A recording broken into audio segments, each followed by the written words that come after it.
Governor Bob McDonnell back on the stand in his corruption trial today, and our Bill Fitzgerald is helping us gather complete coverage of his testimony. Bill? Well, Julie, we may be at the end of the fourth week of testimony in this trial, but it's the second day of direct testimony from the former governor himself. Yesterday, we learned about his career, how he came to be governor, and the long struggle to get there. This morning, much more about marriage. We'd already heard some bombshells before. More this morning than this afternoon. Testimony has been about Johnny Williams. Now, again, direct testimony, meaning fairly friendly questioning from his own attorney about how Johnny Williams came to be such a presence in their lives. It began with golf trips, golf outings, golf bags for the kids. Also, there was a charity event where suddenly Johnny Williams is the big spender, buying up items, and then several dinners all paid for by Johnny Williams. The governor describing himself as almost being there by happenstance. We're now just about the point in the chronology of where he became directly involved with Johnny Williams.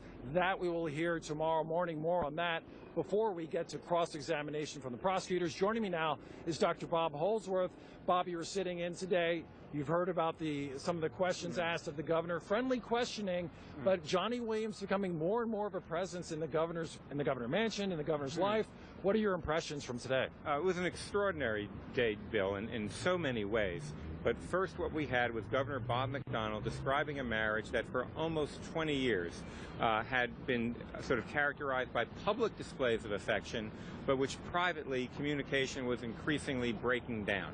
By the end, by 2011, he basically said he put the marriage on hold. And during that time, he suggests now, Maureen McDonnell interacting more and more frequently with Johnny Williams, getting gift after gift, many of which Bob McDonnell said he had no knowledge of.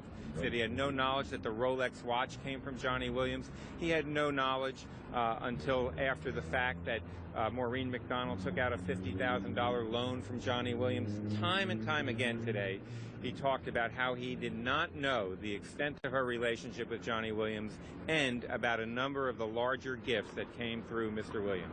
All right, such a unusual dichotomy between what we saw and knew at the time and, of course, what the governor said was actually happening. And we're also going to talk about today, now, we all know that if he is found guilty on any or all of the charges, the governor could face some jail time, but he also stands to lose part of his retirement. That is, he is set to receive about $60,000 a year to be paid to him for the rest of his life through the Virginia retirement system. Now, the system calculates that based on his salary and how much he contributed to the plan during his time in office. All this calculated by Watchdog.org. Now, McDonnell wasn't just governor, he was also a delegate and attorney general.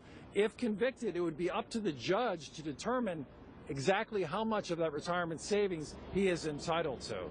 We're going to have much more coming up tonight at 6 o'clock. Joe St. George will be back. He will talk about all of those gifts and what Bob McDonnell says he knew and what he did not know at the time. That's tonight at 6. Guys, I'll send it back to you. Thank you, Bill. And now to a health alert about 2 American missionaries